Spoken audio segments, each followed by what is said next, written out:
All right. You're listening to the Deadman Stone podcast with co-host and training, Becky. Hey. And our guest tonight, the one and only Elisa Vasquez. How you doing? I'm doing all right. How are you doing? I'm well, thank you. Did I say your name right? It was good enough. It was good enough. I tried to fancy it up for you right there. Well, the Italian for a Puerto Rican last name was pretty interesting. Yeah. Yeah, I bet that is. And I'm really going to mix it up. No. I'm going to really mix it up with, tonight I'll be drinking a Hornitos. I'm going all over the place. Going all crazy over here. Have some taco pizza. Yeah. Oh, a few announcements real fast. One, drama box. Man, okay, haven't received any submissions on this yet. But the reason why I'm asking for this is because people already send me their stupid drama anyway, so I might as well just make something of it. You know, They're just Lisa, Becky. Y'all know about the drama in the writing community, right? No. No, we know nothing. All right, you never see it, right? No, No tears at all. No tears shed. No hard days. No little storm and a bottle. Yeah, storm in a bottle. all this fluff over nothing. You know. The tears. No. So it looks like, though, even without receiving anything, it looks like Nicky Boy, Nicholas Passion, is at it again. He's like referring some Baptist church that's like pro-Confederate flag or whatever to come my way to like publish their book or something. I don't even know. Half the stuff he posts is so random and crap. The guy's a loose cannon in the loon. Nick Pichelle? Nicholas Passion. No. Oh, yeah. I was like, did you say Nick Pichelle? Because that's one of my authors. Oh, no. Let me make this clear. Nicholas Passion. Okay. I was going to have to go get one of, my tools of the trade out. Oh. You got tools of the trade, huh? Of course I do. Hey, we got to compare. I have a torture dungeon, too. I lost one of my pets. Aww. It just got out and ran out on its own. And got hit by a truck. On 288. You probably heard about it. It's so sad. So, yeah, after the show, we got to compare. We got to compare tools. But, yeah, I don't know. It's just crazy. It's just crazy. But, yeah, that's what's going on with that. Other announcements, Nothing major. The anthology. Oh, which one? There's so many. Oh, the reunion anthology. There's that one. The reunion anthology is great. I definitely get that. It's a mix of old and new authors. It's what reunions suck, right? Family reunions fucking suck. Horrible, right? Can be anyway. You have to pretend like you know everybody. Oh, you're related by blood and flesh, right? You should know everybody. So this kind of goes with that, but everyone, there's deep secrets under everything. I just treat everybody like a homeless person and hand them $1. Oh, I want to go to your reunion. At least I get $1 out of it. He's going to get in line more than once, okay? Mm-hmm. It's my twin, Billy Bob. Yep. Yeah. And my Billy brother Daryl. Oh, yeah. Just keep on going back for that $1. Billy Bob has a lot of twins, a lot of identical twins. And he probably has a lot of daddies, too. Oh, yeah. Yeah, they all look the same, too. But they sound more a little than bit... one. Yeah. And they sound more and more inbred each time. A little bit more redneck. Oh, with man. a little bit more twang. Oh, yeah. I'm Billy Bob. I'm here for that $1 you be giving out. Damn, a little too direct. Damn Come over here, honey. So, Lisa Vasquez, who are you and what do you do? Oh, shit.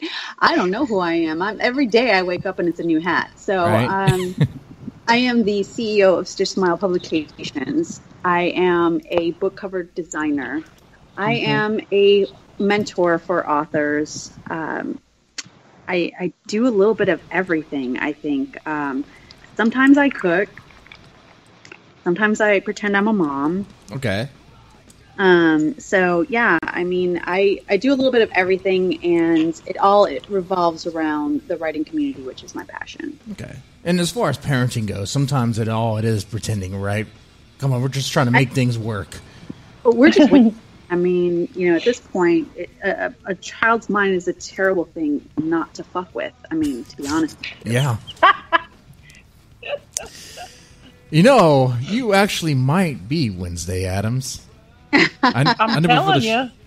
Before the show, we're talking how, people compare you to Morticia. But no, you're a Wednesday, ma'am. That's what you are. I might be, yeah. Oh, I think it just depends on the mood. Morticia's very laid back and elegant, and I will take that compliment, of course, but Wednesday is a little bit darker, I think. Yes. Yes. Yes, she is. So, which makes me wonder, I don't think we really saw Morticia's dark side. I don't think that was really fully explored.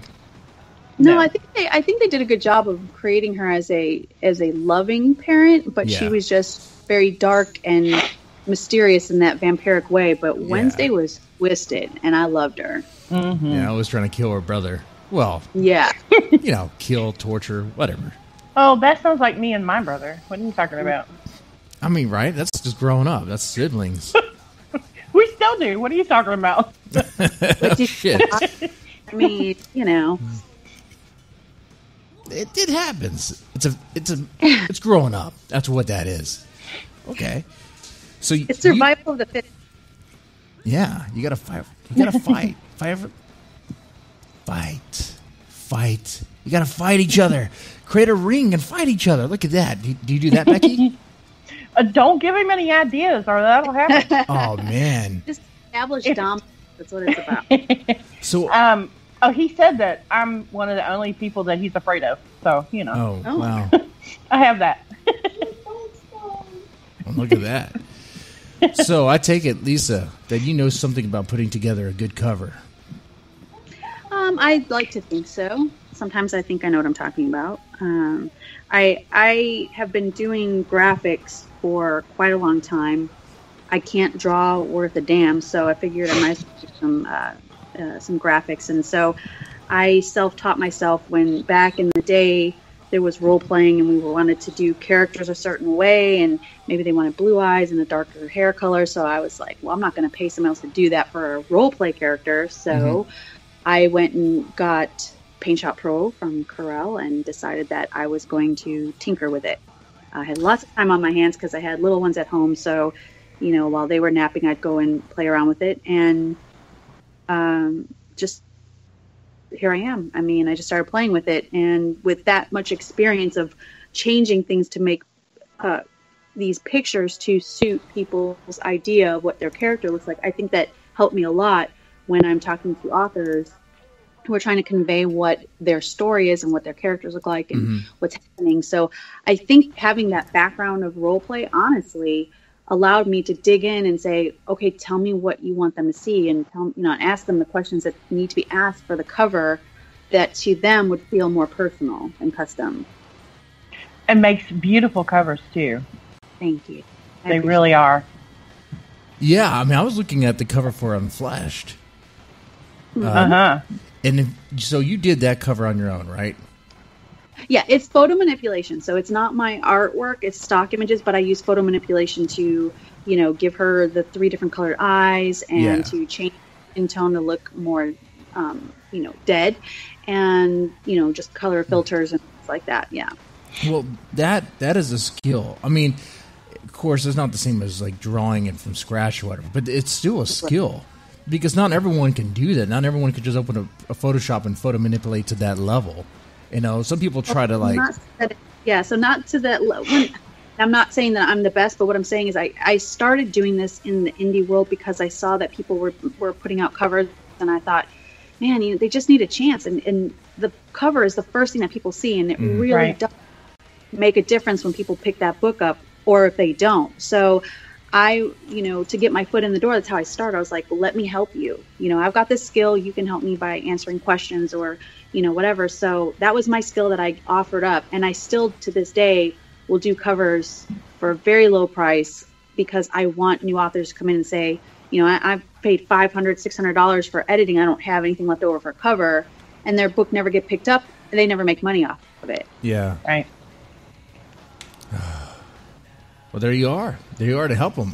We have some writers listening. I don't know if you want to announce your rates or anything, or give yourself a plug like that, but we have some writers listening right now.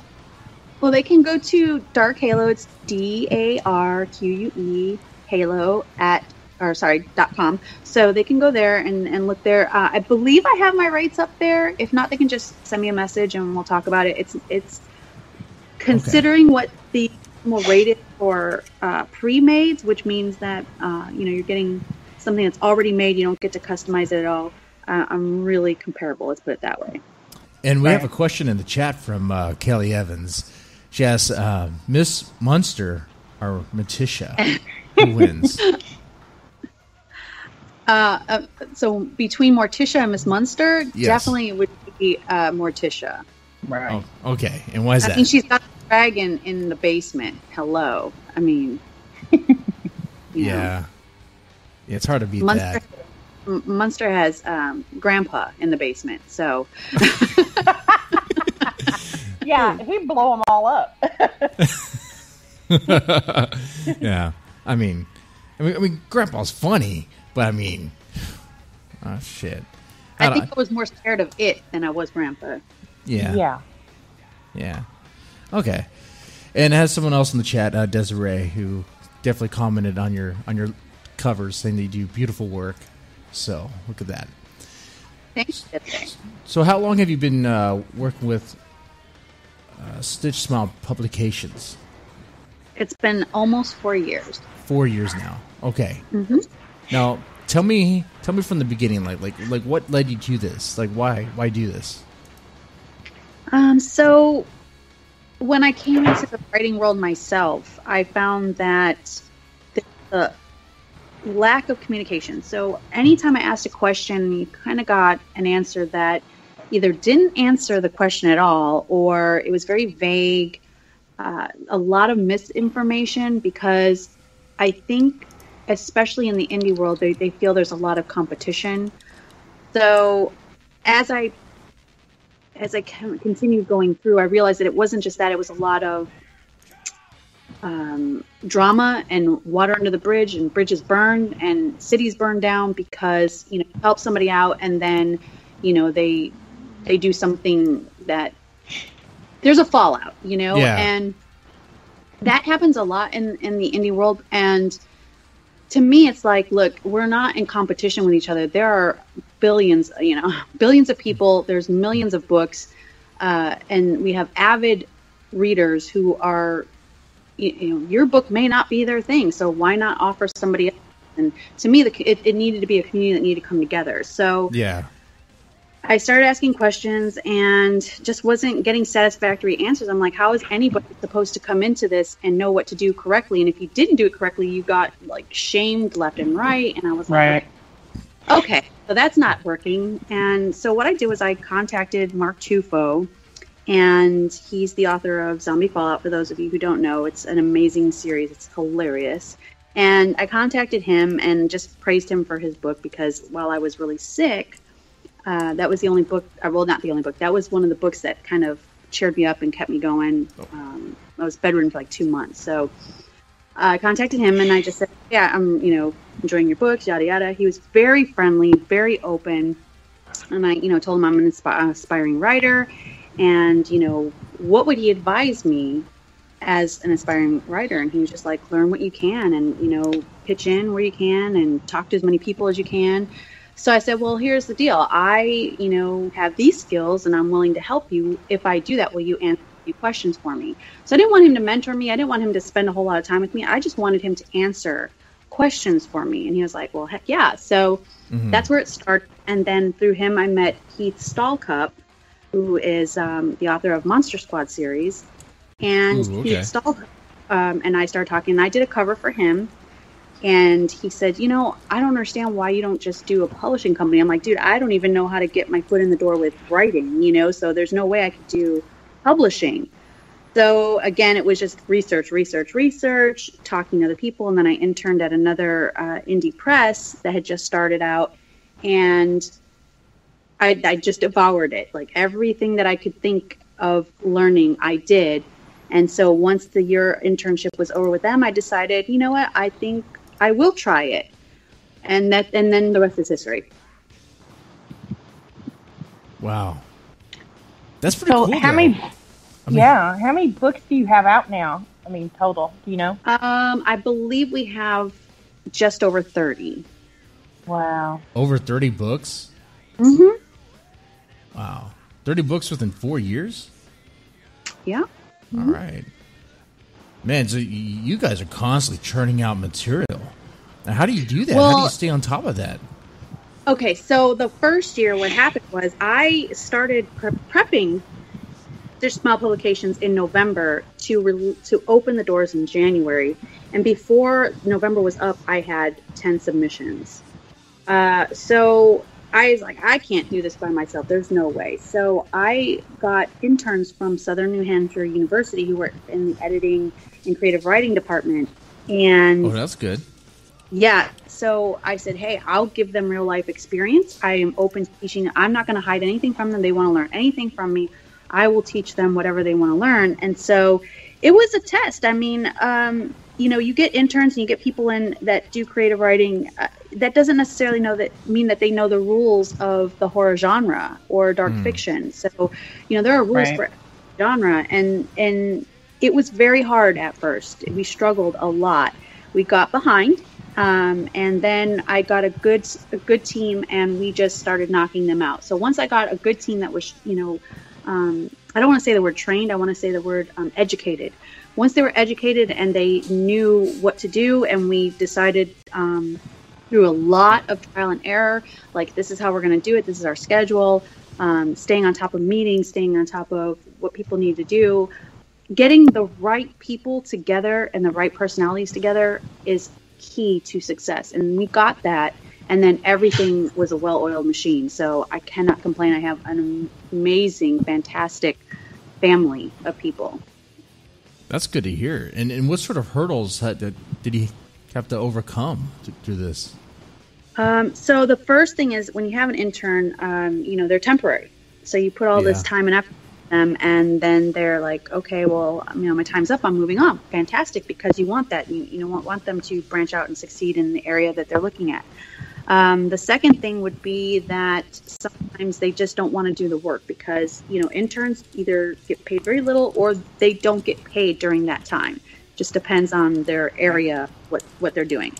So, when, a intern coming in who doesn't even know how to start, we've got to take them and train them. So the time that you put into them, and then sometimes, they're like, this is my master's. What the hell was I thinking? Mm-hmm. And they decide they don't want to do it at all.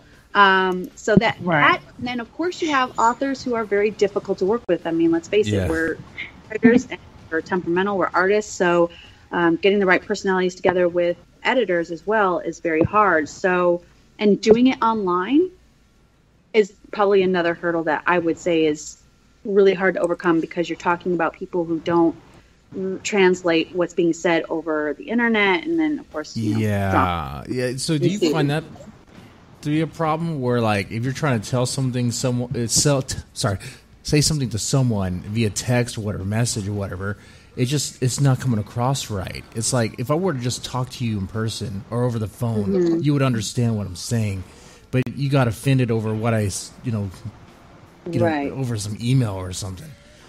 Right, and that has happened quite a few times. No matter what your intention are, no matter what you say, it happens. And so what I've basically done is like, hey, look, can we Skype? That's not my intention. Can we call? Whatever the case may be. Like, you have to be willing to do that. Oh man, you still have your meetings like that, right? I'm sorry. Yeah, every week we have editor meetings every week, and we have management meetings every week, and actually my core management team and I are very close. So we talk all the time. And it's funny because like our families walk behind and they say hi over the, it's like calling your friend up, but, we just constantly have that interaction with each other. And I think having common goals and the common journey and path, we're all on the same page, and it's almost like dancing. We're all in the same, same groove. Gotcha. But you need that meeting, definitely. It definitely helps out. Oh, yeah. And so you have a team now. Like, how big is your team? So I have the management team consists of myself, Jeff Brown. My head editor is Donnell Pardee-Whiting, and then my assistant is Larissa Bennett.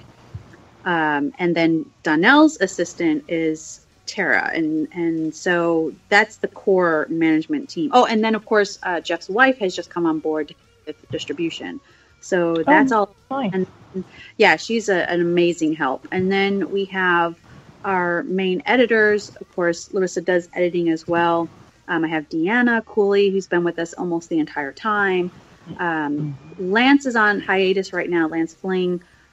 Pete Molnar, who is also an author. Let's see, Loretta Clem is still with us. She's been with us almost since the beginning. I mean, I have these are my core editors that are constantly being stuff. Lisa Lee Tone is one of my editors. She's fantastic. A lot of people in the horror community are very fond of her. She also did book reviews before that. So she's part of but yeah, so I have I'm probably forgetting somebody, and I'm sorry guys, I love you. But off the top of my head, that's my editing team, and they can see them if they go onto our website. They can see all editors on there as well. So, and all these people, man, is this a full-time gig for all of them as well? No, absolutely not. Okay. So I wish that I could pay them what they're worth, because I'm telling you, they would bank. Okay. Now, are they all interns or? No, these are my staff. They are my permanent staff. So they do get, but they're not. I mean, think about it. You get paid. For us, we take our time, because that's just our thing. We like to take our time, and we like to put it through several processes. So when you get your main editor, you do your edits with them, and then it goes to Tara, who's the proofer. And then once Tara is satisfied with it and doesn't kick it back a million times, then it goes to Donnell. So it goes through this, you may go through 3 or 4 passes with each editor until it goes to Donnell, and then Donnell finishes it off. Okay. So for a year, think about that. So for a year, your book is in the editing process, because we mentor as well. A lot of these are first-time authors, so they're getting hands-on training as we go. So the ones that are more experienced, obviously, it doesn't take as long. But figure about a year to get your book published. And if it takes that long, without bumps in the road, life, taking hiatus, things like that, so sometimes it takes longer. But, we try to keep it in that 12-month radius. So 12 months for one book, it's not a whole lot of money. I have to honestly say, with humble gratitude, that my people do it because they love the company. Yeah. And there can't be any other reason why. Honestly, there can't be any other reason why. Doesn't that kind of paint kind of perspective to this too? That there has to be a love for publishing, for writing, for the craft. Because while there is money to it, I guess people have this idea that it's all money, it's all riches. It's going to flow in like water or like wine or whatever. You're driving Ferraris and drinking, eating well, and all that, partying it up. Or I don't know. People just have this crazy idea. They do have that misconception that because I'm publishing their book, that I must be making lots of money. And then I have to break it down for them and say, look, if you've only sold 10 books, and the book is this cost, and Amazon's giving you this much, and your royalty is this much, let's do math, and I just put it down for them. And it can be discouraging, but I try to tell them that going forward, like when we bring new authors in, the first thing I ask them is, what are your goals? Yeah. Like, if you're trying to make lots of money, we're probably not the right company for you. That doesn't mean that you're not going to. It just means that that's not our focus. Our focus is the passion and the love of writing and to get your voice heard. That's Gotcha. it. Gotcha. Now, I have some questions from in the chat real fast, and I put it out there that if they're good questions, I'll let you judge, Lisa. If they're good, and you too, Becky. If they're good, I'll take a shot of Hornitos. So, question from Kelly Evans. They're all good. Yeah, Oh, exactly. come on. Yep, do it. No. Shit, it's Wednesday. I'll be going to work tomorrow. Okay. You're not going to work tomorrow. What are you talking about? All right. From Kelly Evans. How do you balance marketing efforts for your writers versus growing the business, finding new talent? So the market, and that is a very good question, honestly. That is the key to it all. Marketing has to be a group effort with what we do. So, like I said, Dish Smile is a little bit different from other companies. No better, no worse. It's just different because we're a teaching company. So we have what we call our VIP authors, and they are ones that are committed to the ideals of Stitch Smile publications, and so they help each other market. So they may help each other do like guest blogging, or they may help each other like, hey, I'm going to post your link, you post mine. It's about collaboration. It's about camaraderie. And so we try to cultivate that within our group because, let's face it, we're not all in this alone if we don't want to be. So, and then, of course, as your budget grows, you go from smaller things like, maybe, purchasing some banners on a website to saving up so that you can post in like magazines. For example, we have a couple in Screen Magazine that are targeted for your audience. But honestly, getting out there, getting to like local festivals, being at a table and talking to your people is the most effective way because they don't buy the book, they buy the author. That is so good what you said there. Like you get your authors to help each other to market their books. Exactly. That's very freaking smart. And I know with the Deadman's Tome releases, I try to encourage the people in the anthology to come up with a game plan as far as what we can do and how to do it and whatever.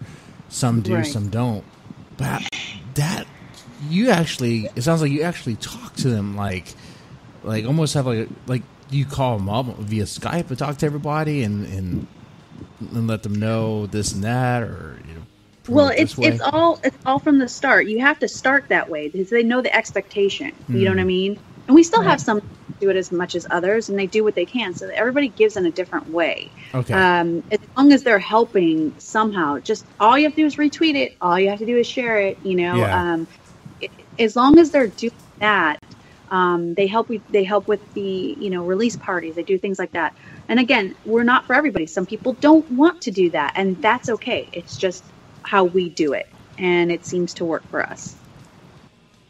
You know what, Lisa? Right. That is a very good approach. You're actually teaching me right here. I'm taking notes. I'm taking notes for real. I think that would help. I don't know. Like I think any other publisher listening may be taking notes on this because that's cool. It's smart. One other question from Desiree: what is harder, editing and publishing someone else's work, or doing your own work?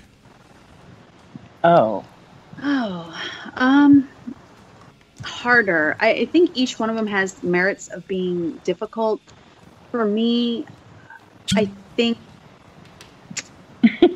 I think it's probably harder to do my own work because I'm my own worst critic, whereas with other people, I'm a little bit more constructive in my criticism. So I would probably have to say my own. Yeah, I can relate to that. I would think so too. Yeah, it's easier for me to read someone else's work than it is my own. My own, I'm just like, every time there's a mistake, I'm like, oh, you son of a bitch. It's like, why did you put this here? It's like I hear my dad talk to me, Oh, no. It's like, oh, okay. The disappointment just falls. Yeah. It's like I'll put stuff away for a while, and for me and here's the other thing. I firmly believe in mentoring and teaching others and being open with other authors, because if you teach other authors, you learn, and if you're not learning when you're teaching, then you're doing something wrong. Okay. Oh, I got another question in the chat from Kelly Evans as well. Do you take an author's social media presence into account when deciding to sign them? No, because that can be taught. Okay.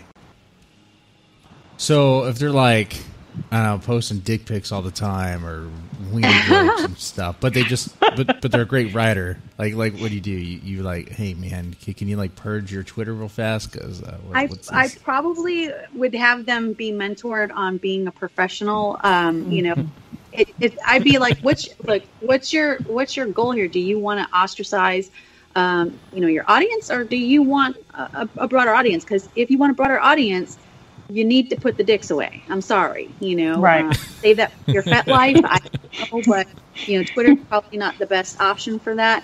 But what happens is a lot of times they'll come in and they don't have media presence at all. Yeah. And so go back and I have to show them, take them by the hand and say, okay, here's how we do this. And I've done that with their websites. They have to have a website, whether I put it on mine or whether they develop their own. And I hope that they'd want to develop their own so they have the control over it, and there's ways to do that simply. So we go through all of that. And I have somebody that I'm mentoring right now that I'm like, here's how you do a WordPress. Let me sit on Skype and put it together for you. And now she loves it. So, yeah. Okay. And that's a good question too. I'll be taking a shot for that as well. While I do that, man, we talked about so much to go into. But I think right now, I don't know about you, Becky, but I want to talk about Unfleshed because I'm looking at this book. It's good. I've read it. Okay, I haven't had the benefit of reading it, but it's a 4.8 star, 36 reviews, very strong, healthy. It's looking great. The cover is beautiful. The synopsis is, man. But yeah, tell us about the Unfleshed. So in the time of old, when the Black Plague came to the shores of England. Okay, hold on. We have in the chat Kelly Evans, who is an avid history geek. So she may chime in about this. So I'm sorry. I know it's rude for me to pause. I just had to just put that out there. Okay. Welcome to chime in. So there is a doctor who services the village of this town, and he is kind of the creepy guy. He's older. His family is well traveled. So it's a passed on profession. His father was a doctor. He was a doctor, but he had a lot of abuse growing up. So what he was supposed to be harm none, as a doctor, he uses it for very evil things. And so he becomes very infatuated with a local girl named Morgan. And Morgan happens to be the daughter of a prominent male in the community. And she knows that he's like kind of creeping her out and stalking her and this and that. So she tries her best to stay away from him, but still, enjoy her life. So the Black Plague comes and everybody's starting to get wiped out. Well, the doctor, who is Angus Wolfe, he starts to have what I guess you could say are feelings for a psychopath, I guess. Okay. So he starts feelings for her in a fact of more of, I don't want her to die because she's mine. Yeah. So he goes to his dad and he says, I will save her. I'll cure her. But we all know there's no cure for the Black Plague. And it goes very bad. And you were talking about an autopsic bride. This is my homage to the Bride of Frankenstein. So that's what I was thinking of. Yeah. Yeah. What is autopsic? I'm like, autopsy. So she is a dead bride. And it goes very twisted and bad quickly. And the doctor he is one twisted individual. I do get a lot of people say that they hate him. Like they love to hate him, but they hate him. Like he is just the worst villain. He is. He really is. Oh my God, that's so. That's what any horror writer wants to hear, but especially a female horror writer. When you hear that, hell yeah. So. Oh, he's horrible. Absolutely horrible. Yeah, I can imagine so. He brings her back. I mean, I said, I haven't read it yet, but I can only imagine what sort of things he does. I mean, what sort of hell that would be. No, you cannot even imagine. No, I'm telling you. But it'll make your toes curl. I mean, there's horror. Okay, there's a couple different kinds of horror. There's horror that, you go into and it's going to be splatter and guts and blood and everything over. But what I wanted to do with Angus was to slowly drag you down this dark hole with him. So you already know he's kind of creepy. You already know that he's, the bad guy in this, but we don't know where the depths of that twistedness goes until you just keep falling down, into that wreck.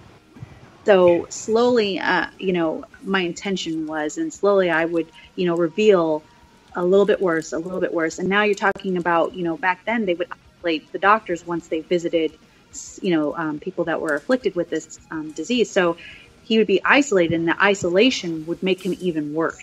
Mm-hmm. So, it's this slow unraveling and unhinging of a very bad man.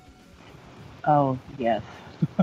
and when all of a sudden you realize, you're like, holy crap, this guy is, he's like the worst of the worst. And you realize this all of a sudden. You're like, the journey that you've gotten to where, you think you're at the bottom of how terrible this guy can be. And then, as Lisa said, you fall another 10 feet with him, and you're like, what the hell? Oh, man. Yeah, it's sort of like quicksand. I want to make sure that almost like I bait you to maybe understand, because I go into a little bit of the back history of what he's gone through, and so some people might be like, oh, well, maybe I feel a little sorry for him, but as soon as you do, he does something else, and you're just right back into quicksand. Yeah. Right. So yeah, he's definitely a love to hate him kind of character. All right, so without revealing too much, can you give us an idea of what's one of the worst things this guy has done? I really, the worst thing is probably the best part of the book, so I don't want to reveal that. But what I can say to you is that he gets some good revenge, and I don't know, I don't want to reveal too much because I think that's the spice, and that's the whole point of who Angus is. But he's, Angus Wolf. He's the big bad wolf, and that's what I call him. Angus Wolf, big bad wolf. Okay. Let's just say people die, and it's not just from the Black Plague, and it's horrific. And it's not, blood and guts for the sake of blood and guts. It's truly where you're reading it and you're like, oh, this did not just happen. So you're like, yeah. Is he using the bride to kill people?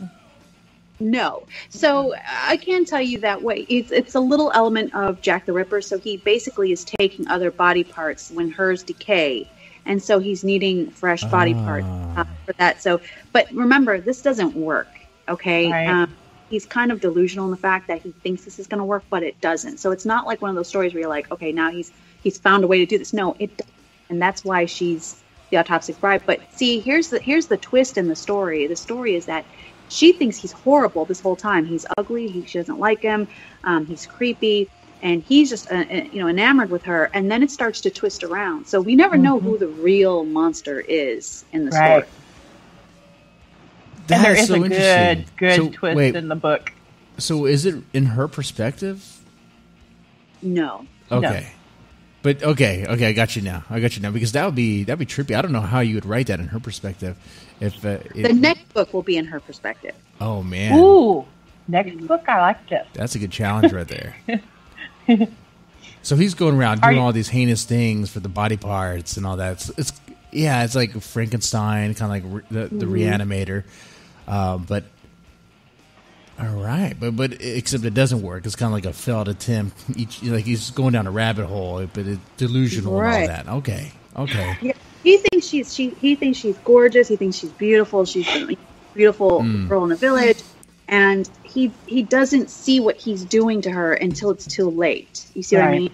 And then by that time, she's enamored with her master. So now he's like, oh shit, put on the brakes. Like his face is lifted from his eyes, and then he's like, oh my god. By that time, now it's too late. So yeah. So what? He's like stapling arms to her or something. Oh no, there's no staple them in Evil Times. Look, Kelly's gonna start yelling. Oh, sorry, I forgot those medieval times. Yeah. So what is he doing? He's stitching it up or something? Like, how does he make it work? Okay. He's removing them from one girl, and he's trying to match body parts by size and color and things like that. And he's removing them from these girls most of the time, still alive, and then he's giving her and stitching it onto her whenever she. Mm-hmm. All right, pretty freaking morbid. Kelly caught the staples. That was a fact check, Kelly. That was on purpose. Yeah, right. So actually, while we're on that, while Kelly's listening, I know that she's listening. What do you know about the Black Death, Lisa? That it was pretty intense. They. Oh, hold on. Ooh.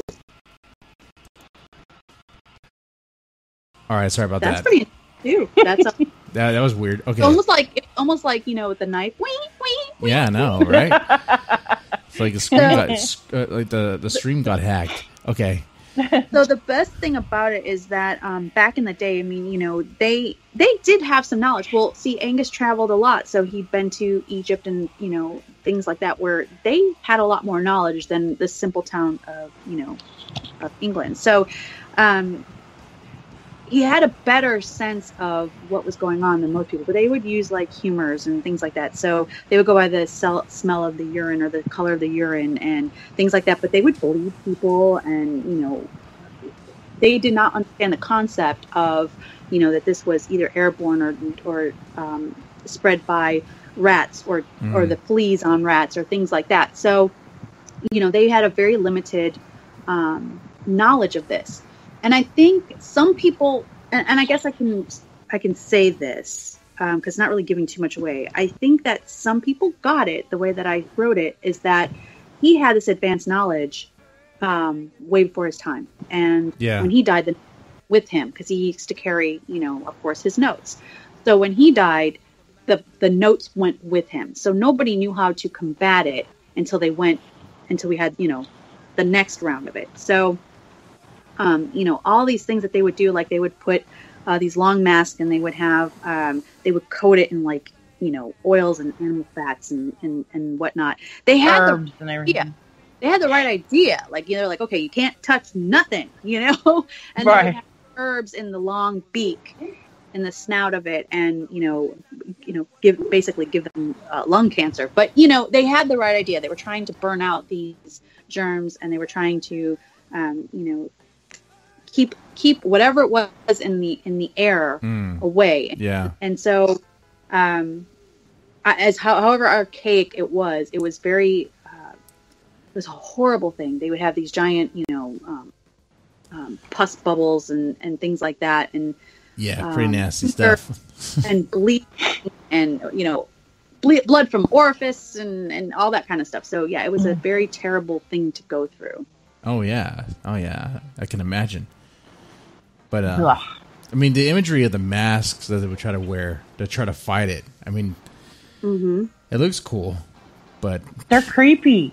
Yeah, right. I mean, wear that on Halloween. I mean, those things. No, those things freak me out.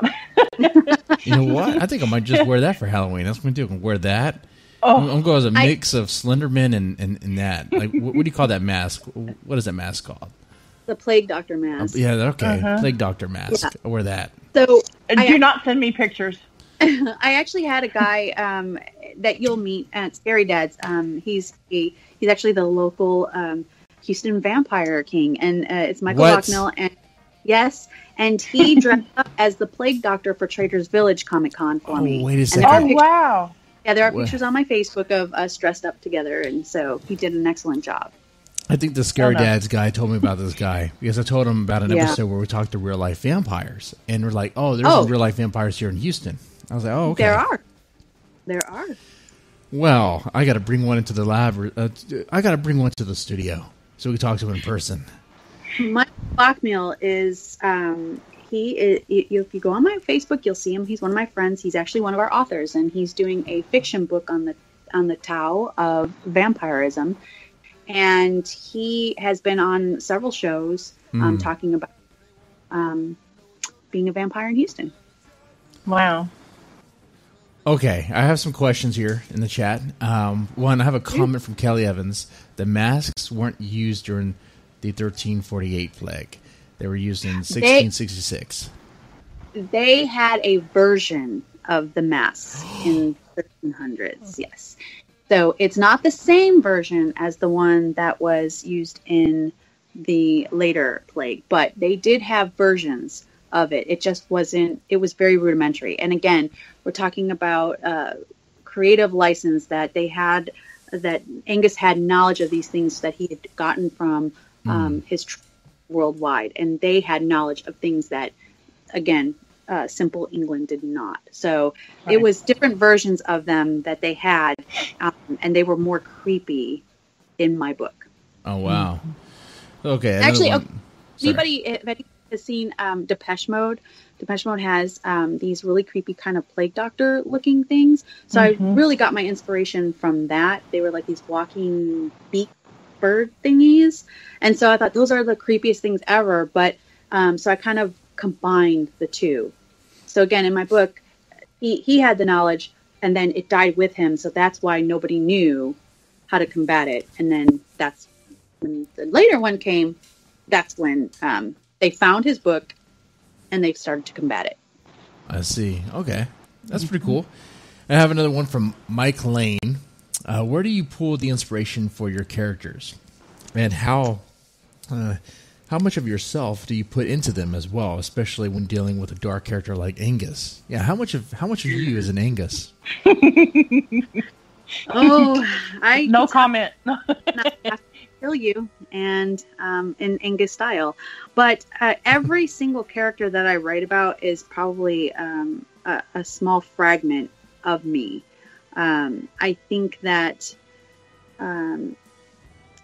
when I'm pulling for the inspiration, a lot of them have come from nightmares. I see things, or I draw ideas from things that are around me, but a lot of them have come from nightmares or things that I've gone through in my past.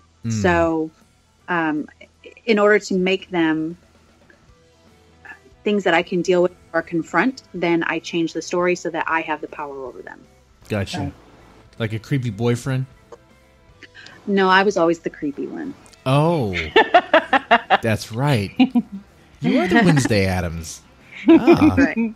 So that's why I'm thinking maybe Angus. I could see that because he likes to torture people. And Wednesday, I mean, I know for her it's like just playing around, but That's what you think. And maybe I should ask you what your version of playing around is.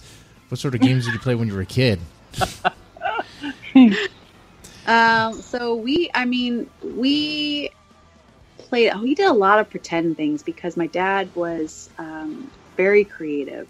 We used to make homemade costumes. We would make Halloween decorations. He was very into special effects. So from a very young age, he would sit down with me and explain to me, old horror movies, like silver screen horror movies, so that I wasn't scared of them.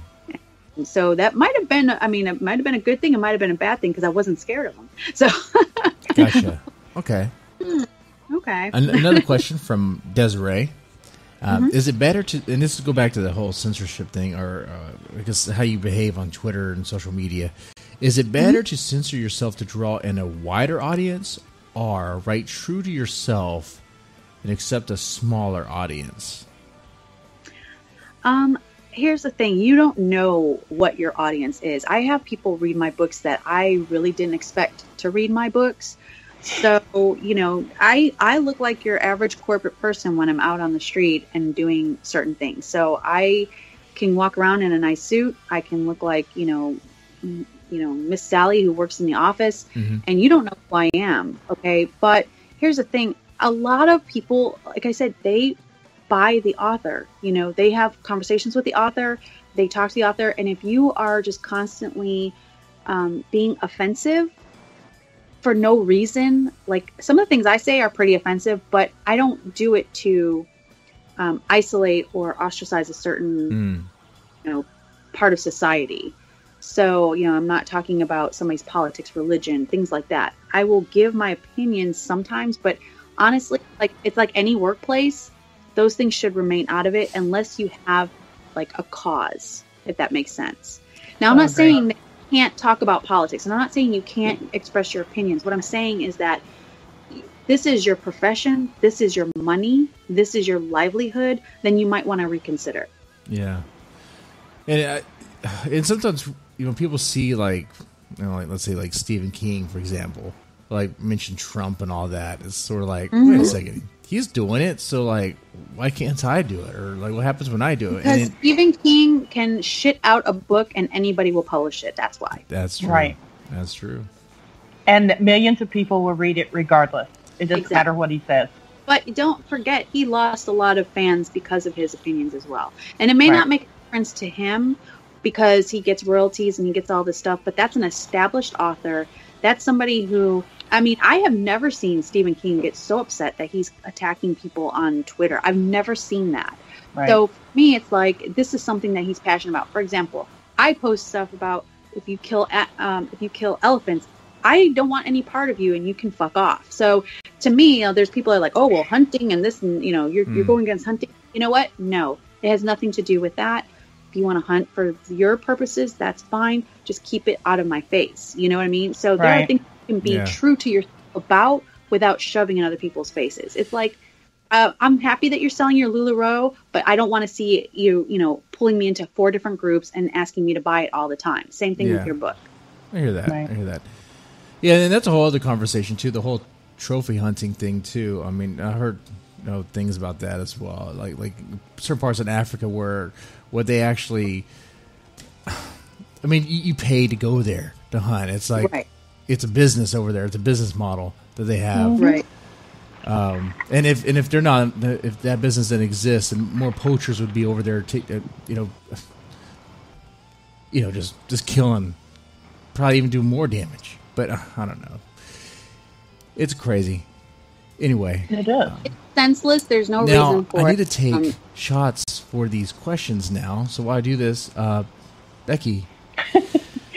You just need a moose cup and a straw.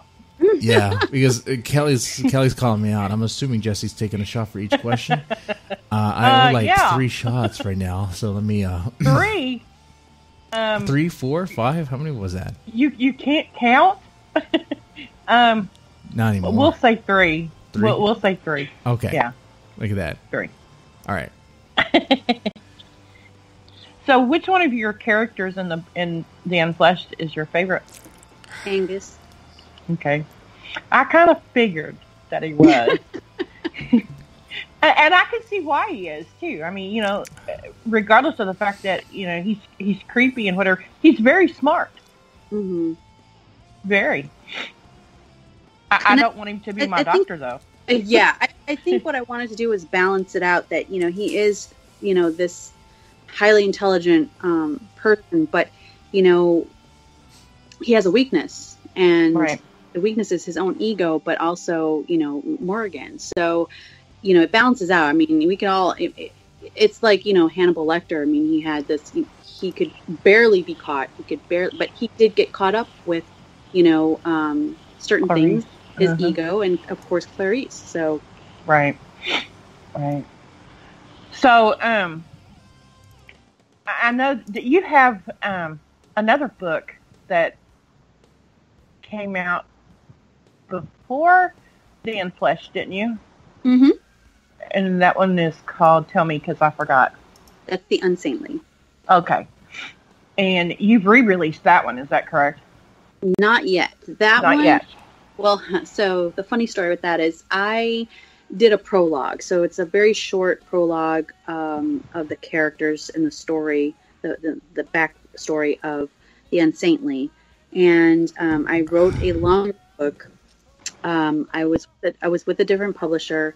I was unhappy with the editing, so I pulled the book, and so now it's being redone. And now with everything that I've learned as a CEO, as a mentor, as an author in the past 4 years, I feel like I can do an even better story. So it's sort of it's getting a makeover. Cool. Yeah. Okay. Cool. So I can't wait for that one. Now we have a question in the chat real fast again from Kelly Evans. Dinner, a movie, or a Broadway show? Which would you choose to do on a date with Angus? I don't think Angus would watch a movie. I would probably do dinner. I'll do dinner too, as long as he's buying. I don't know. He might be a little too close to the knife for you, but yeah. Oh man, no. I mean, like if he's buying, I don't care. I mean, if he's buying, I'd be like, take me to Perry's Steakhouse, and you can do whatever you want with me after that. But I want the most expensive steak. You would change your mind quickly.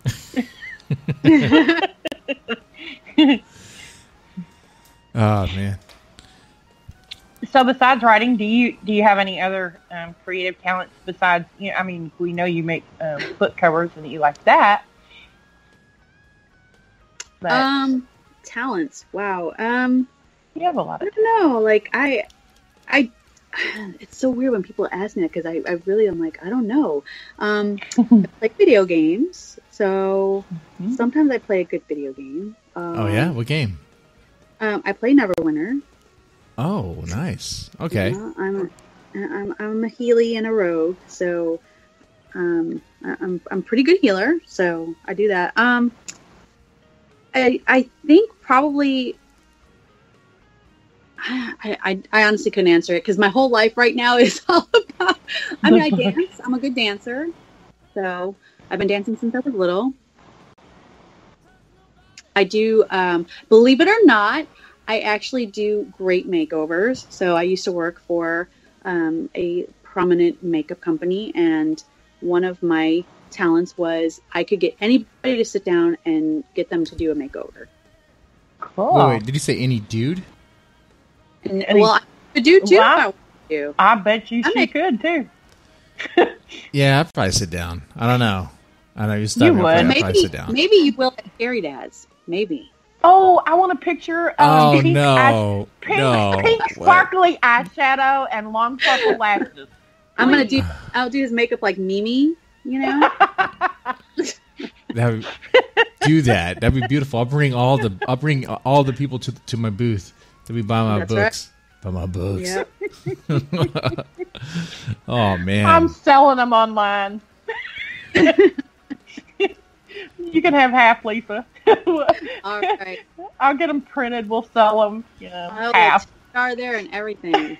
Oh man, that'd be great. Make it worth it. That's what I say. Sell it around. Sure.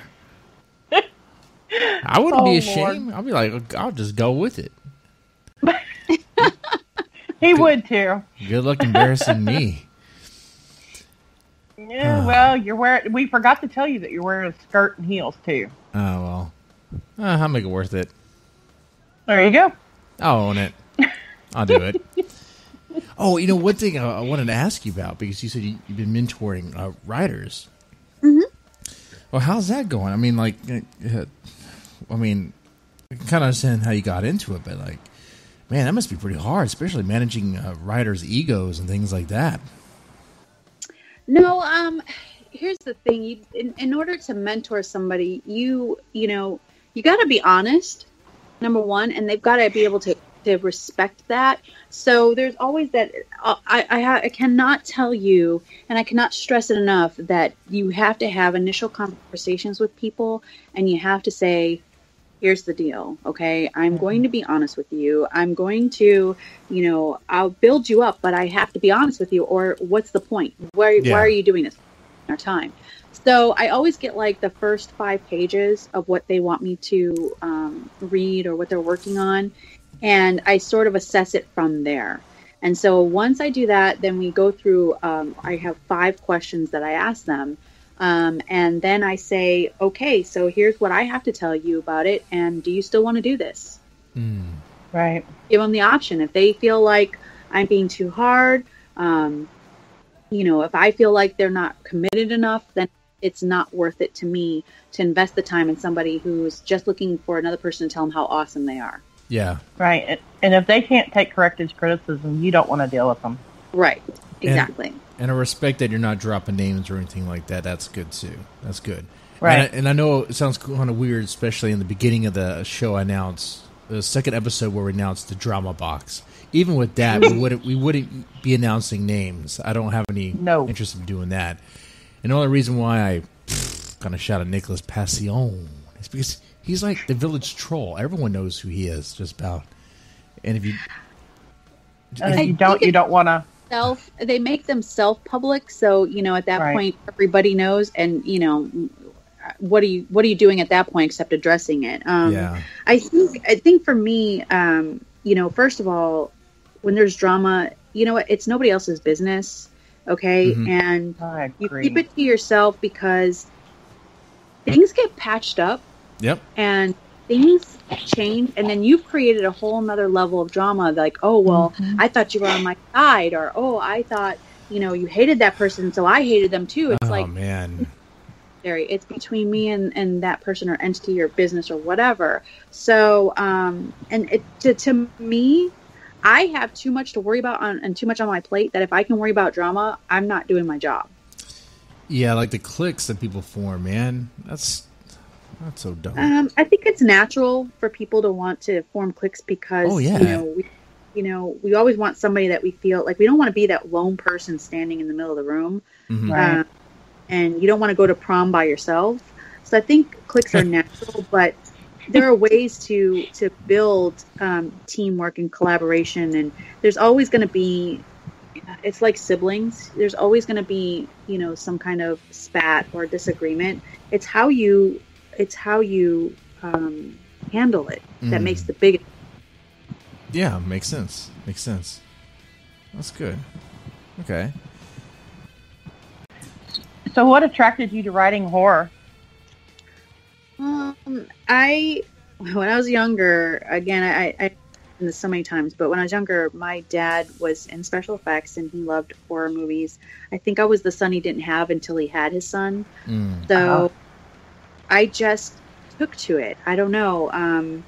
I try to write a happy-go-lucky story and somebody always dies. Like, I can't write happy, fun stuff. And I think part of it is because that's not how life is. And you don't know how good you have it and how wonderful life really is until you experience the bad.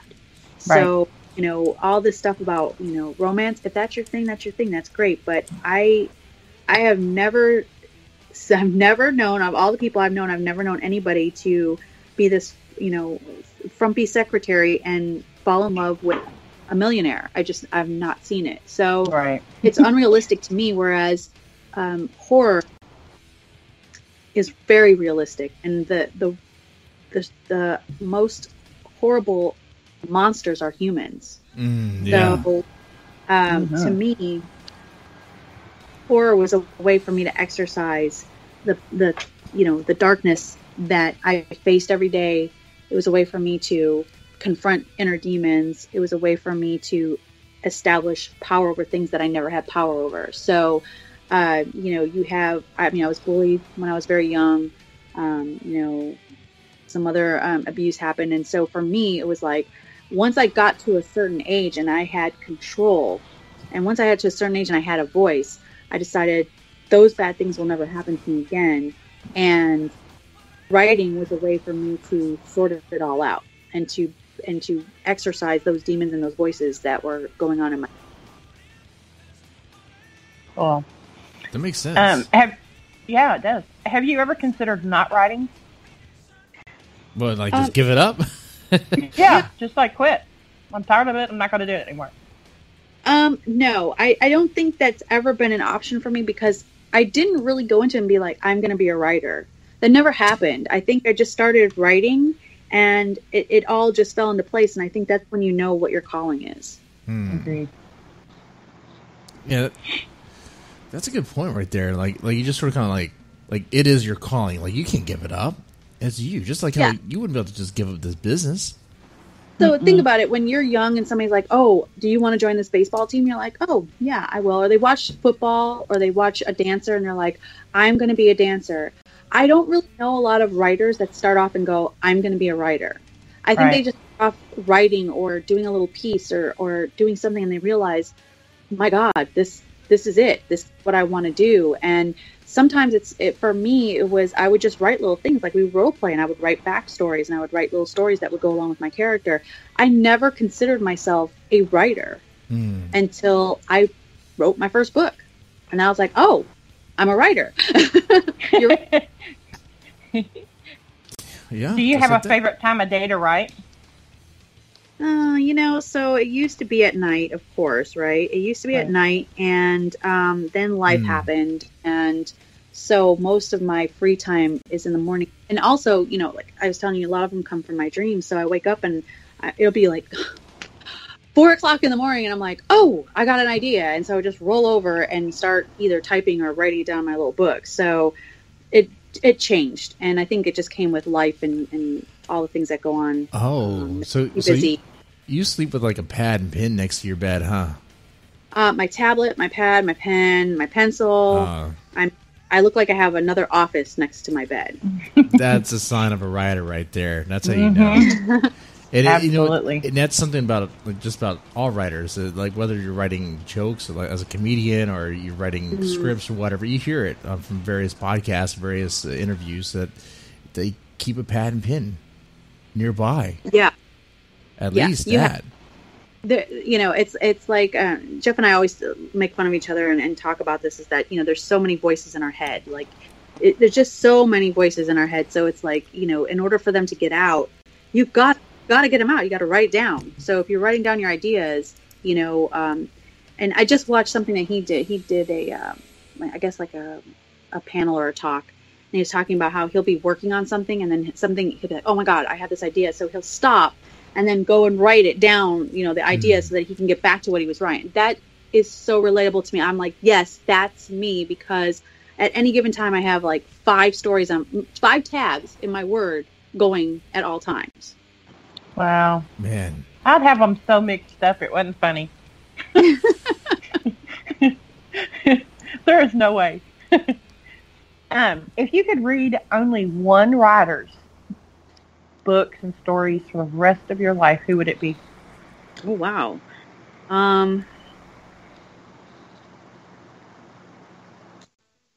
One writer. I think I would probably say Jeff's.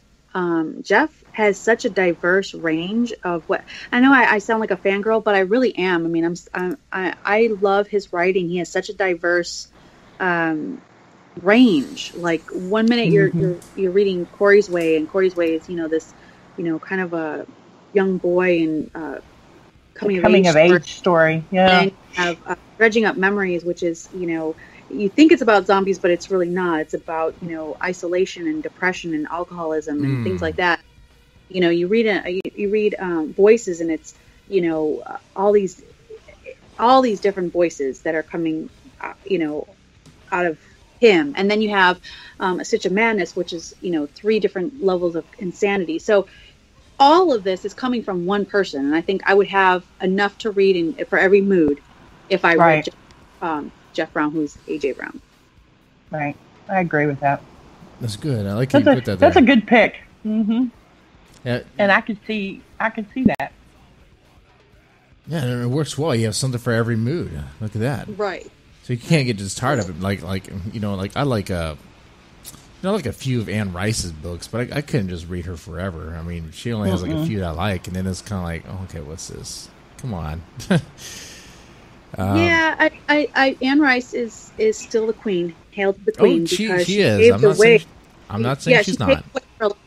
But like you said, it's vampires, and then you have her genre is very it's a narrow hallway compared to having to read it for the rest of your life.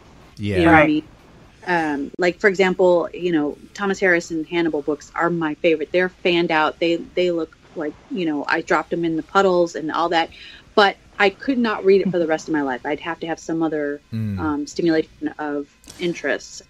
So, as a kid, like, were you the kid like in English class or whatever? And you, I don't know about you, but for me, it's like you bring your own book to school and you read it and you tell the teacher about it. And I brought it was Anne Rice's Lasher of all books. And I was reading it. And I was like, oh shit, this book is wild, because I don't know if you ever read that book, but like this chick is like naked in the bathtub and whatever, and like Lasher's like doing all sorts of stuff to her.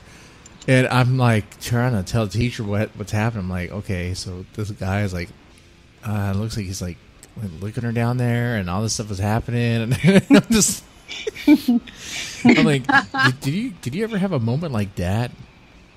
I wasn't the one that was bringing books to school all the time. I did read a lot, but I had a fourth grade teacher who I think awoke the writer in me. So my dad was the creativity, but he awoke the writer in me because he would do the thing where she would give us a writing prompt, and then we would have to finish it, and cool.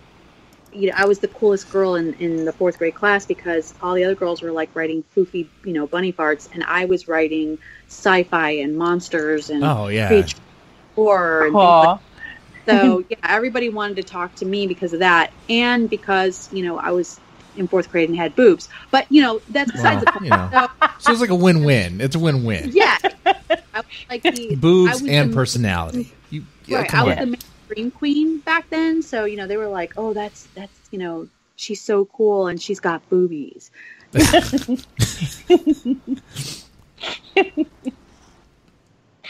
Oh Lord! Oh man! When he come to my house, it's like you lure him into your basement, into your torture dungeon. What's luring? She just smacks him over the head and drags him down there. Are you kidding? Yeah. There's no luring. Oh yeah. All right. It's meat hooks and drag. Right. Oh shit! And you will like it once you're down there. Well, you have no other choice. I mean, you're gonna like it one way or the other. That's right. Yeah. You don't have a choice. Not that I would care if you did. Right. Yeah. So what's your favorite horror film? The Exorcist. That is, I need to start making a tally of what everyone says. Because I've been asking this quite a bit. The Exorcist comes up often. Is it Exorcist, Shining? I think a few people say Halloween. Exorcist. I think it's the age. You're talking about a generation of people that, I think a lot more of them. And I think it's region because I grew up Catholic. And so that rocked my world. I mean, it rocked my world. I was like, Jesus Christ. And, excuse the pun. But I was like, this is something I don't ever... I mean, I prayed so hard after that. I was like, my gosh, if that could happen, I'd be in church every day, right? But nowadays, they watch it, and I've actually had people laughing. And I'm like, what are you laughing at? Like, of course, now I laugh too, but at the time, being in Catholic school and having that ingrained in you that this can happen at any time, you can be possessed. I was like, this is a little girl. She's minding her own business, and whatever. Now she's possessed by this demon, and he's sticking a cross in her hoo-ha. I mean, that's horrible. Yeah, what she was doing was crazy, and the stuff she was saying was off the chain, man. Like, your mother sucks cocks in hell. Like, what the fuck? And to a priest. And I don't think anybody had ever, I shouldn't say that. I should say mainstream. Nobody had ever really, said, I'm going to put this in a movie. And this little girl's going to do this on film. And people were just like, what? They're blown away. I know grown men. As a matter of fact, my father-in-law is like, I will never watch that movie again. I will never watch that movie ever again. It scared the shit out of me. Yep. I would have been at the table and be like, are you sure you're writing a horror or are you writing a comedy? Because people are going to look at, this people are going to be thinking this is fucking funny eventually. Yeah. That's why what Scary Movie easily did like a spoof. When Scary Movie for me only had like two good releases. It was like the first two. It was like, okay, when they had something, they could riff on something. It was easy. The Exorcist, okay. They just did a riff on it. It was easy. It was just right there. Like, if you were to film that movie in a different light, different context, maybe just change the lighting in the room. It's like it's like a different thing. It's like, oh man. But I get it too. The mood. It's easy to make fun of now because you don't have the. It's old school special effects, right? So now we look at it, and back then it was state of the art.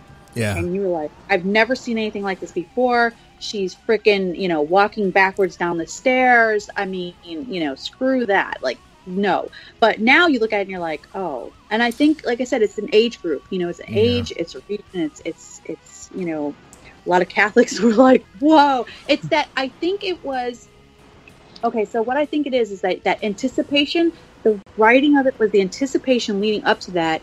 You were so shocked by what you saw, you didn't see how they did it. So, you know, you were kind of, it was like the old, you know, switch and, you know, bait and switch kind of thing. Right. So your eyes were over here and your heart rate was going so fast. You're just like climbing over the back of the theater seat. And then you just see this girl coming down the stairs. That was believable because you had already been scared shitless until that point. Right. Yeah, that makes sense. Yeah, I can get that. Because, you know, when I was there, the first time I saw it, it wasn't funny to me when I first saw it. It was pretty freaky. It was scary. I had no idea what I was watching. I was looking at my mom. I was like, what is this? And she was like, you're not even supposed to be in this room right now. Right? I'm like, what am I watching? Because the way it was filmed, it didn't really look like a movie. It kind of looked like you're just like witnessing an event. And it's like, yeah, it was like a documentary. Yeah. Like, what is this? This is a film? They put this in Hollywood? Like this is in theaters? Holy shit! And man. I think that's why Linda Blair has so much notoriety now, is because she was just this, you know, 13-year-old girl, and she didn't really understand what she was doing or what she's saying. You know, she was just like going along with the line, whatever, and having a good time, eating pea stew, and you know, they were creating this horrific thing, and you know, I don't think she saw the final movie until like much later. I mean, I don't think so either. Didn't she get injured? I heard she got injured, right? Oh yeah, she was like twisted stuff and her back up messed up or something. Yeah, when they were doing they did the boards and they had the pulleys, and they were just like whipping her back and forth, and those screams are real. Yeah. Mm-hmm.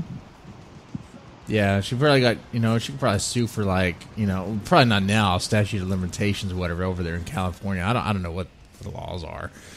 But yeah, I mean, she probably got injured. And it sounded like she did get injured. She got like back problems or whatever. So, man. She had some pretty bad back problems. And all the stuff she said in that movie, I gotta tell you, you work at a psychiatric hospital for just a year with kids, teenagers, adolescents.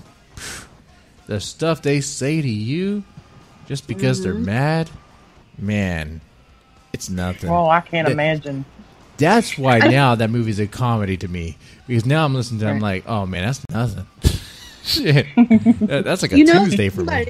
When you think about insanity, and this is why nowadays it's so, like, nobody believes in possession and things like that. So, because you go into, and I'm not talking about kids who are disturbed or, you know, have, you know, depression or, you know, or ADHD or anything like that. I'm talking about people who have very severe mental issues where they have to be hospitalized probably for the rest of their life. Yeah. They say some shit and you're like, that will stop me, a grown-ass woman who writes horror, in my tracks and be like, you just spooked me out. Like, I'm looking around for demons coming up from hell because there are some things that you just can't fake. I can write a good story.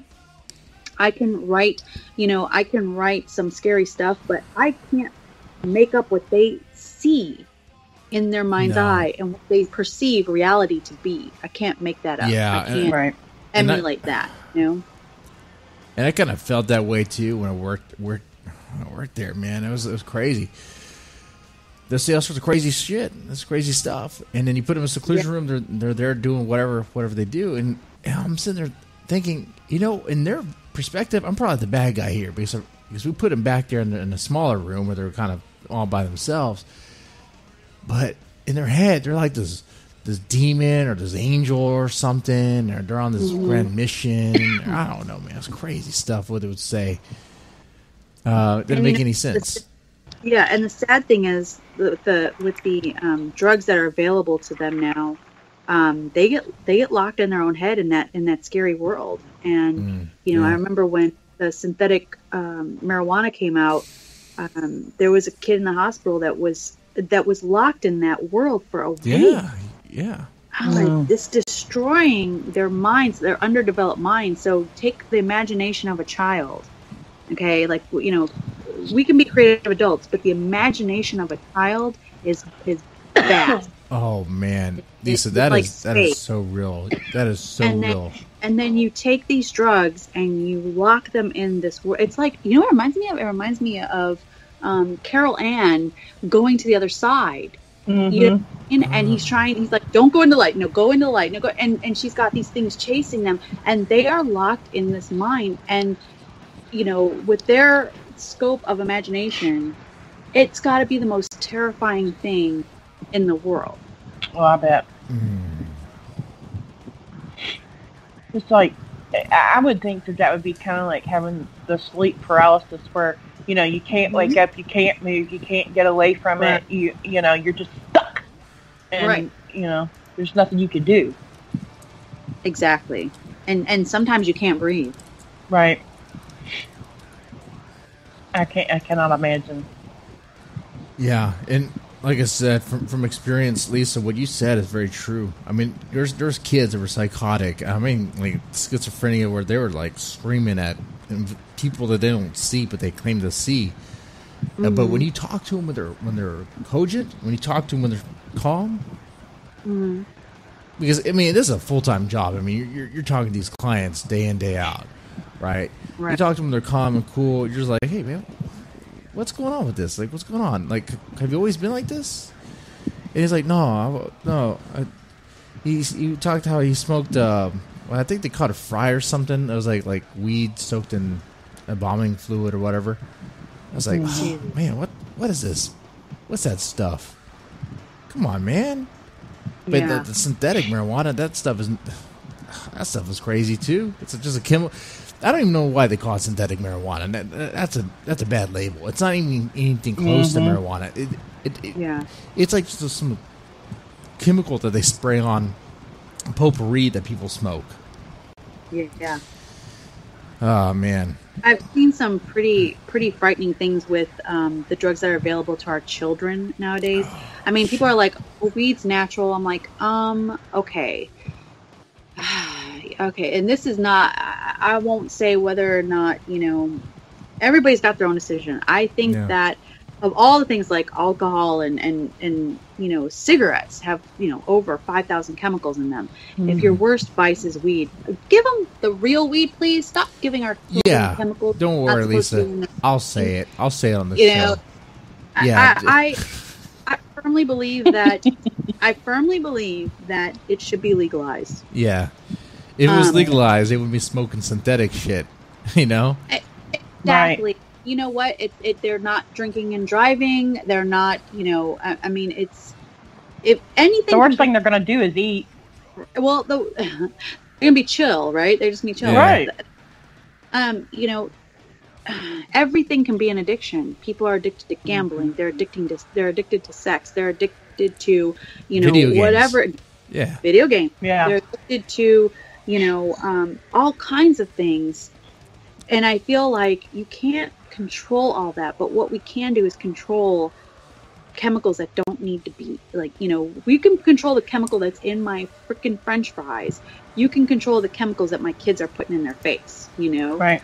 So that would be the one thing I would get behind as far as, you know, locking people up because you're killing our children. Weed does not kill our children. All right, Lisa. I have a last question from the chat. Sure. From Mike Lane. What is the best quick advice Lisa has for an author starting out?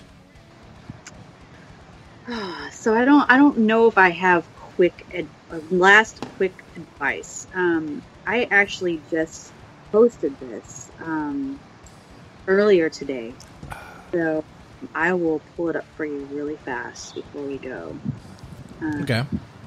And while you're doing that, by the way, I'm chasing my shots of water, by the way. That's the only way to make you somewhat functional in the next morning, and to pretty much cancel out the hangover. As long as you have water flowing through you and you're good to go, yeah, you'll be fine.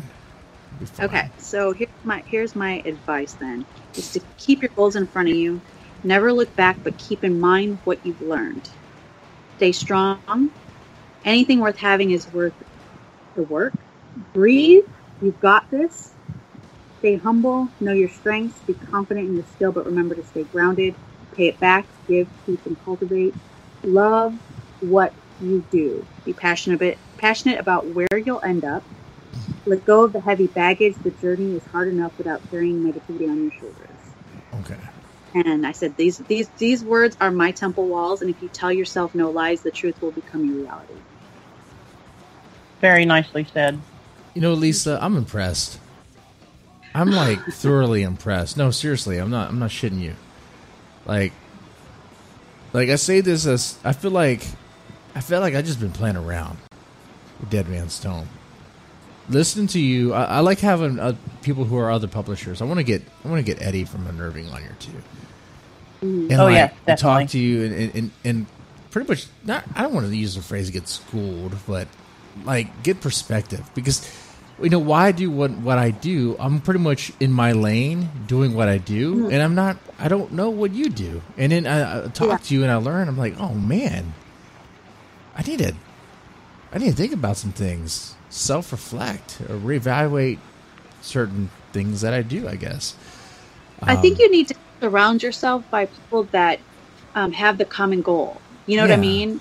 Mm-hmm. And I think that's what I did these past 4 years, is slowly began to learn that I'm not an island. I mean, I may do things that are different from other people, but I don't know everything. And so, you know, for me as a CEO, my goal is to always stay humble and to stay, you know, grounded, because there's always going to be somebody else who can school you, like you said, or that can tell you something that you didn't know.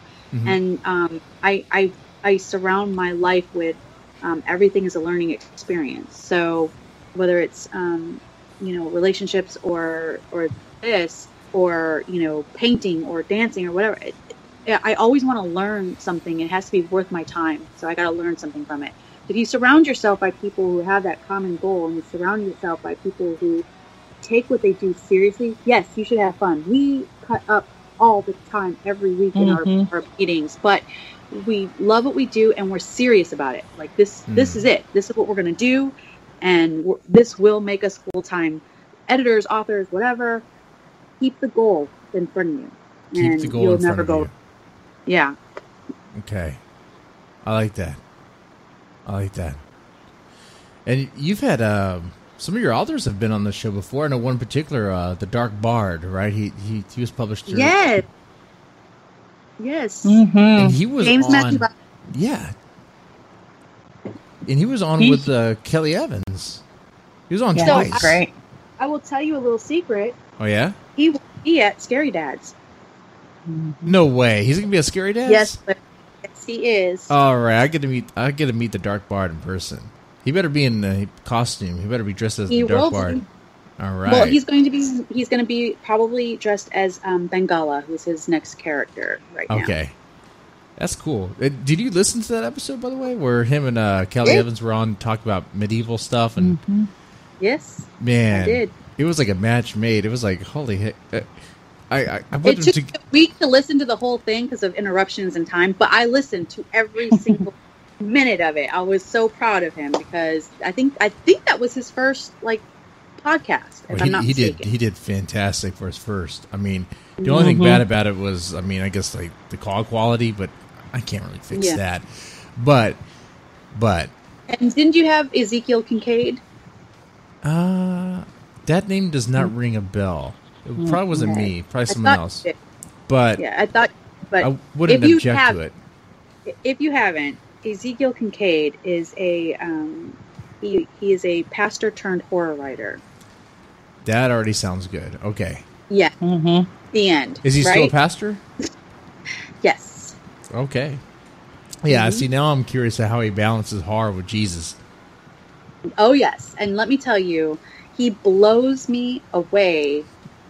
Blows me away with ideas, because the Unsaintly is very it's based off of Catholicism and religion, and I thought I had it down pat, and he came to me with the story the other day, and I was like, I feel stupid. I was like, why didn't I think of that? And it was it's actually going to be in Monsters vs. Zombies Volume 3. So I'm so excited for you guys to read that. Man, you have so much content coming out. You have 13 books coming out this year?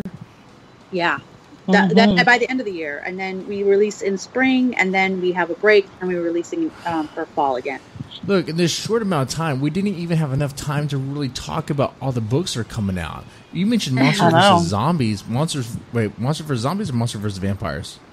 It's Monsters vs. Zombies Volume 3. So it's our third volume. We have, oh my gosh, now I'm going to have to backtrack myself. Okay, so we had just recently 2124. That book is Judge Dredd versus I don't even know, Judge Dredd versus who? Cell Block versus Cell Block 88. So you're gonna have this revenge.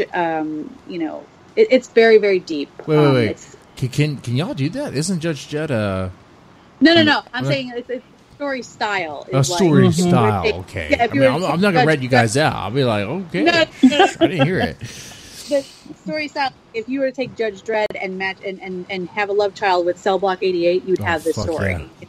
So wow. And then of course, David Court did our first real sci-fi edition of. He did Scenes of My Peril, which is a collection of his short stories. Oh, man. We have.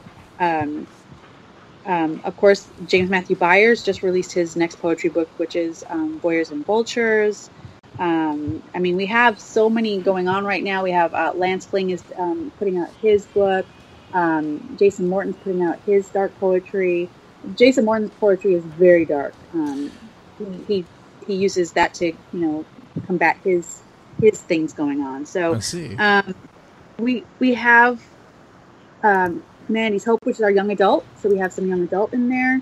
But again, they can go to the web page, which is, stitchsmilepublications.com, and have all the releases on there. Some of the samples of the books are on there. So we keep it flowing, and we have pictures from all the conventions we've been to this year, which was KillerCon, Pandemic Houston. We were at Comicpalooza.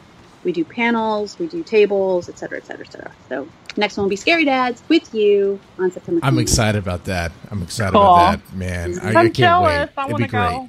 It'd be great. Deadman's Tome has pretty much been making a presence online, but to actually go to a convention and actually sell things and meet people that way and network, oh man, that'd be great.